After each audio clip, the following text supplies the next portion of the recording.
ዓላማው ምንድነው? ምንስ ለማሳካት ነው ደንቡ የወጣው የሚለውን እናስቀድምና ወደ ሌሎቹ ጉዳዮች እንሄዳለን።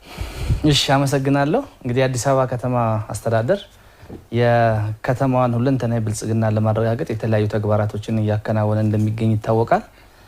በዚህም የተነሳ እንግዲህ ከተማችን አሁን የደረሰችበት ኢኮኖሚያዊ ለውጥ ውስጥ ትገኛለች። ይሄ ብቻ ሳይሆን ደግሞ ከተማው እየሰራ ባለው ስራ የስራ ባህልም እየተሻሻለ ይገኛል። ከዚሁ ጋር ተያይዞ የተለመዱ ናቸው በምሽት የሚሰጡ የንግድ ስራዎች እየተለመዱ እየተስፋፉ የመጡበት ሁኔታ አለ።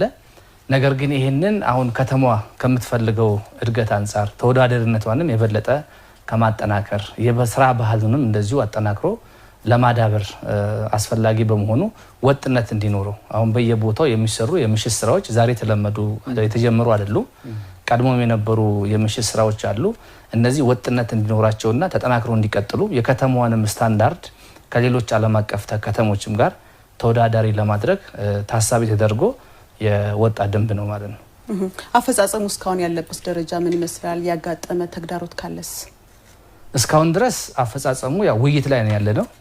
ከተማ አስተዳደሩ ይህንን በሐሳብ ደረጃ አዘጋጅቶ ወደ ደንብ እስከሚቀይርበት ጊዜ ድረስ ከተለያዩ ባለድርሻ አካላት ጋር ስንዋይ ቆይተናል። ባለፈው ሳምንታትም ክቡር ምክትል ከንቲባ በሚመሯቸው መድረኮች ከወረዳ ጀምሮ ክፍለ ከተማ እስከ ማዕከል ድረስ የንግድ ማህበረሰቡን አዋይተናል። በዚህ የንግድ ማህበረሰቡ ከ10 ሺህ በላይ የንግድ ማህበረሰብ ተወካዮች እና ትላልቅ ድርጅቶች በተለይም በዋና ዋና አዋጁ ደንቡ በሚመለከታቸው በዋና ዋና ጎዳና ላይ የሚገኙ ነጋዴዎችን አዋይተናል።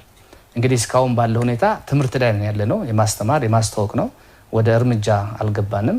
ቀጥሎ ደግሞ እሱም ይቀጥላል። ነገር ግን ዋናው ነገር ይሄ ኢኮኖሚውን ለማነቃቃት እስከሆነ ድረስ የስራ ባህላችንን ለማዳበርና ለማጠናከር እስከሆነ ድረስ ይሄናል ወደ ግዳጅ የሚያስገባ ነገር ይኖራል ብለን አናስብም። ነገር ግን